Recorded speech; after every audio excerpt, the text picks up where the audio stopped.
Subscribe करें हमारे YouTube channel देवी प्रतिभा जी को और श्रवण करें भागवत कथा की महिमा का।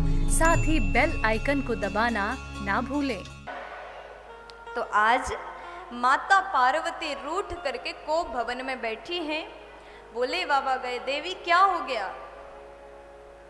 तो मैया बोली, मुझे आपसे बात नहीं करनी। तब भोले बाबा ने फिर पूछा, देवी बताओ ना क्या बात है, आप क्यों नाराज हैं?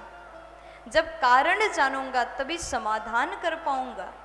मैया बोली, आपने कहा था हर बात बताता हूं, लेकिन इतनी बड़ी बात आज तक आपने मुझे नहीं बताया। भगवान बोले, कौन सी बात नहीं बताया? मैया कहती है कि प्रभु आपने मुझे अभी तक ये नहीं बताया कि आपके गले में जो मुंडमाला है वो किसका है? भगवान कहते, ये तो आप ही का सिर है। जब आपकी मृत्यु होती है, आपके याद में मैं इस सिर को माला के रूप में धारण करता हूँ। मैया बोली, ये कैसे हो रहा है? लेकिन मैं जानना चाहती हूँ, क्या आपकी मृत्यु नहीं होती है? तब भोले बाबा बोले, मैंने अमर कथा पान किया है, इसलिए मेरा मृत्यु नहीं होती। मैं कभी मरता नहीं हूँ। जैसे भोले बाबा ने बताया। अब मैया कहती, मुझे भी अमर कथा सुना दीजिए। अमर कथा क्या है, कैसा होता है, सब पूछा। अब जैसे मैया ने पूछ लिया, भोले बाबा कहते हैं, यहाँ अमर कथा सुनाना संभव नहीं है, आप अमरनाथ चलिए। अब जैसे अमरनाथ गए, वहाँ जितने भी पशु पक्षी थे सबको मैया ने भगाया और एक छोटा सा अंडा वहाँ पर था। मैया ने सोचा कि अंडा कैसे कथा सुनेगा, क्या कथा सुनेगा। अंडा को रहने दिया और जाकर के भगवान के सन्मुख बैठ गई। भोले बाबा आसन में विराजमान हो गए और नेत्र बंद करके कथा सुनाना प्रारंभ करते हैं।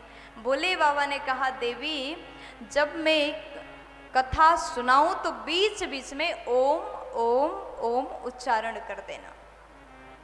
ओम शब्द का उच्चारण कर लेना ताकि मुझे पता चले आप बैठ के कथा श्रवण कर रही हैं। अब जैसे इतना भगवान ने कहा, मैया पार्वती आसन में बैठ गई और बीच बीच में ओम ओम उच्चारण करती हैं और कथा सुनते सुनते सुनते सुनते मैया सो जाती, नींद लग गई। जैसे मैया सो गई, भागवत प्रारंभ होते ही जैसे भोले बाबा ने जयकारा लगाया, बोलिए भागवत महापुराण की जय हो। जैसे जयकारा लगाया, वो अंडा नीचे गिरता है, वहां से एक छोटा सा पक्षी प्रकट हुआ। वही सुख पक्षी आसन के पीछे बैठ करके कथा श्रवण करने लगा। मैया पार्वती जैसे सो गई, मैया पार्वती अब ओम उच्चारण नहीं कर पा रही हैं, तो पक्षी ने माता पार्वती के आवाज को कॉपी करके उसी आवाज में ओम ओम उच्चारण करना प्रारंभ किया। भोले बाबा ने संपूर्ण भागवत कथा श्रवण पान कराया। उसके बाद में जैसे पूर्ण कथा श्रवण पान कराया, फिर जयकारा लगाया, बोलिए भागवत महापुराण की। जयकारा लगाए, मैया जग जाती है, नींद खुली और भगवान से पूछने लगी, प्रभु बताइए ना फिर आगे क्या हुआ, आगे क्या हुआ? जैसे पूछने लगी, भोले बाबा कहते, मैंने पूरी कथा सुना दिया, आप सुन नहीं रहे थे क्या? मैया बोली, मैं तो सो गई थी, मैं पूरा सुन नहीं पाई। अब जैसे मैया ने इतना बताया, भोले बाबा कहने लगे कि ओम उच्चारण किसने किया? उसी समय आसन के पीछे से सुख पक्षी उड़ के चला गया।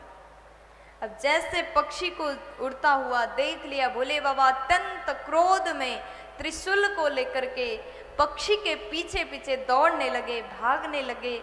आज इस पक्षी को मैं जीवित नहीं छोड़ूंगा। वो पक्षी उड़ते उड़ते उड़ते उड़ते व्यास जी की धर्म पत्नी छत पर बैठ करके केस सुखा रही थी, इतने में उनको जमाई आया। जैसे मुंह खोली, तुरंत उस पक्षी मुंह के द्वार से उदर में प्रवेश कर जाता है, पेट के भीतर चला गया। अब भोले बाबा आगे खड़े हैं, त्रिशूल लेकर के खड़े हैं। भगवान कहते हैं कि एक न एक दिन तो बाहर आओगे, फिर मैं तुम्हें छोड़ूंगा नहीं, जीवित नहीं छोड़ूंगा, क्योंकि तुमने चोरी से कथा सुना है। आसन के पीछे बैठ करके कभी भी कथा सुनना नहीं चाहिए। इसलिए पहले ही महात्म्य में ही नियम बता दिया गया, श्रोता को सदैव वक्ता के सन्मुख बैठना है। अगर पीछे बैठ करके सुनोगे तो ये कथा चोरी वाला कहलाता है।